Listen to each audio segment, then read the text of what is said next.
उत्तर प्रदेश के एक छोटे से कस्बे बिसरौली में वर्षा ड्राई क्लीनर्स नाम की एक दुकान खुली। इसका मालिक था बृजमोहन, एक सीधा साधा धोबी जिसने अपनी पुरानी पुश्तैनी धोबी की दुकान को एक आधुनिक ड्राई क्लीनिंग सेंटर में बदल दिया था। लोगों में उसका काम अच्छा माना जाता था। एक दिन वहाँ एक लड़की आई। हाँ जी, बताइए क्या चाहिए? जी, मुझे कुछ काम चाहिए था। ये शहर मेरे लिए बिल्कुल नया है। तुम्हारा नाम क्या है? जी, मेरा नाम कुसुम है, यहीं पास में रहती हूँ। कपड़े धो लेती हो? जी बिल्कुल, मैं सब कर लेती हूँ, मुझे सब आता है। ठीक है, कल से आ जाना। मैं आज से ही काम नहीं कर सकती हूँ? कर तो सकती हो, वो तो तुम्हारी मर्जी है। कुसुम कुछ नहीं बोली और काम करने लगी। कुसुम बहुत कम बोलती थी। वो अचानक ही आई थी। बृजमोहन ने कभी उससे सवाल नहीं किया, बस उसे कपड़े धोने वाली मशीनों के पास लगा दिया। आपका बहुत शुक्रिया, मैं बहुत अच्छे से काम करूंगी। एक दिन एक अमीर जमींदार का बेटा रघुवीर अपनी शादी के कपड़े ड्राई क्लीन कराने आया। उसमें एक लाल रंग का कुर्ता भी था जो खास बनारस से मंगवाया गया था। उसने मजाक में कुसुम से कहा, अगर तुम ये कपड़ा खराब कर दो तो मैं तुम्हारी चमड़ी से नया बनवा लूंगा। कुसुम को ये बात बुरी लगी। अगले दिन रघुवीर की लाश उसी दुकान के पास नाली में मिली। अरे ये तो जमींदार का बेटा है ना? अरे इसको किसने मारा होगा?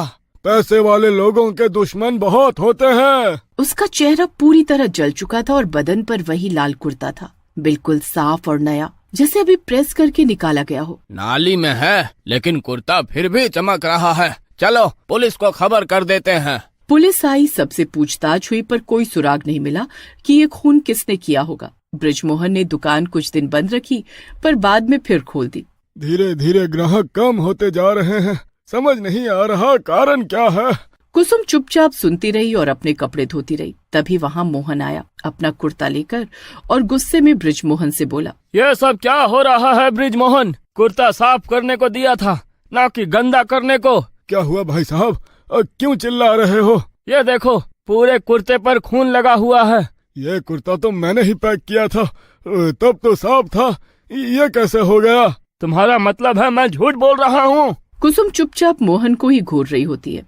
बृजमोहन ने मोहन से माफी मांगी और कुर्ता फिर से धोने का वादा किया। खुद गंदा कर देते हैं और हम पर चिल्लाने आ जाते हैं। सुनो कुसुम, जरा इसको भी धो कर दो, मैं प्रेस कर देता हूँ। थोड़ी देर बाद कुसुम दुकान से गायब हो गई। अब ये काम के वक्त कहाँ चली गई? उधर मोहन रुका हुआ था एक पान की दुकान पर, लेकिन दुकान बंद होती है। ये दुकान क्यों बंद है? यहाँ कोई और है भी नहीं। एक सिगरेट मिल जाती तो दिन बन जाता। आज बहुत दिमाग खराब हो गया है आज। तभी उसके सामने से एक औरत आती है, घूंघट लिए, और हाथ में एक सिगरेट का पैकेट आगे बढ़ाती है। धन्य हो देवी, इसी की तो जरूरत थी। लेकिन ये बात आपको कैसे पता चला?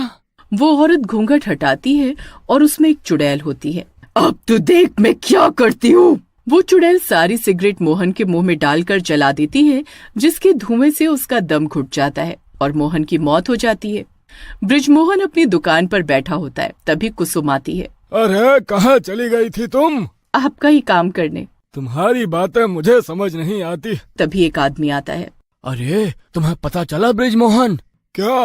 अरे मोहन को किसी ने मार दिया है। अरे अभी थोड़ी देर पहले तो कुर्ता देकर गया था। उधर कुसुम मुस्कुरा रही थी। इसके अलावा और भी अजीब अनुभव लेकर जाते, जैसे किसी के कपड़े में खून के धब्बे होते और किसी किसी के कपड़े तो लौटते ही नहीं। लेकिन अब कोई शिकायत नहीं करता। एक रात राज को घर जाते हुए कुछ सुनाई दिया। वो पास गया तो आवाज बृजमोहन की दुकान से आ रही थी। ये आवाज तो मशीन की है, लेकिन दुकान तो बंद है। वो और पास जाता है तो उसको किसी के चीखने और मशीनों के चलने की आवाज आती है। कौन है अंदर? चिल्ला क्यों रहे हो? कोई परेशानी है तो बताओ, मैं आपकी मदद कर सकता हूँ। दुकान खुलती है और एक चुड़ैल सामने खड़ी हो जाती है। ड्राई क्लीन कर दूं? क्या मतलब? चुड़ैल मुस्कुराई और राज को दुकान में ले गई और उसे मशीन में डालकर मशीन चला दी। राज की उसी समय मौत हो गई। लेकिन जब बृजमोहन दुकान में आया तो सब पहले की तरह था, साफ सुथरा। पता नहीं बेचारे राज को किसने मारा होगा। कितना अच्छा लड़का था, सबकी मदद करता था। तुम्हें पता है क्या ऐसा कौन कर सकता है? नहीं, मैं तो कल जाते ही सो गई थी। भगवान उसकी आत्मा को शांति। बस बृजमोहन को ही खबर नहीं थी, वरना पूरे गांव को कुसुम के बारे में पता चलने लगा था। और उस दिन के बाद तो सबको यकीन हो गया, जब एक रात पड़ोस की रहने वाली लक्ष्मीबाई ने देखा कि कुसुम अकेली दुकान में बैठी है और उसकी आंखें तेज लाल चमक रही हैं। मैं न कहती थी ये कुसुमी चुड़ैल है, लेकिन बेचारे बृजमोहन को ये सब बताएगा कौन, जाने कैसे उसके गले पड़ गई है। छोड़ो चाची, जाने दो, हमें क्या करना है। फिर एक दिन एक युवक अंशुल, जो कि शहर से रिसर्च के लिए आया था, उसने वर्षा ड्राई क्लीनर्स की रहस्यमयी कहानियां सुनी और सोचा कि इन्हें रिकॉर्ड करके एक डॉक्यूमेंट्री बनाई जाए। उसने ये बात अपने चाचा को बताई। बेटा, आइडिया तो अच्छा है तुम्हारा, लेकिन ऐसा करना आपके लिए ठीक नहीं होगा। पूरा गांव उससे डरता है, अब कोई तुम्हारी मदद नहीं करेगा। मैं खुद के लिए काफी हूँ चाचा जी, मैं सारा काम खुद कर लूंगा। मैं काम की बात नहीं कर रहा हूँ, लेकिन अगर तुम फंस गए तो कोई नहीं आएगा तुम्हें बचाने। आप चिंता मत करिए चाचा जी, मैं ध्यान रखूंगा अपना। अंशुल ने अपना काम शुरू कर दिया। वो कई रातों तक दुकान के बाहर बैठकर कैमरा लेकर रिकॉर्डिंग करता रहा, लेकिन उसको कुछ भी खास नहीं मिला। लेकिन एक रात, आधी रात को उसने देखा कि दुकान का दरवाजा अपने आप खुला। अंदर से धुआं और सड़ी गंध आ रही थी। कुसुम मशीन के पास बैठी थी, पर उसका घूंघट नहीं था। फाइनली कुछ तो हुआ यहाँ, थक गया था इंतजार करते करते। अरे ये तो कुसुम है, और आज बिना घूंघट के। वाह क्या बात है। अंशुल ध्यान से उसको देखने लगता है। ये क्या, इसका चेहरा तो झुलसा हुआ है, जैसे किसी ने इसे जलाने की कोशिश की हो, लेकिन इतना जलने के बाद भी ये अब भी जिंदा है। कुसुम की आंखों में अंगारे जल रहे थे। वो एक पुरानी खून से सनी साड़ी को मशीन में डाल रही होती है, लेकिन जैसे ही वो साड़ी मशीन में डालती है, मशीन से निकलती भाप में एक औरत की चीख सुनाई देती है। ये क्या कर रही है? इतनी गंदी साड़ी किसकी होगी? अंशुल ये सब छुप कर देख रहा होता है।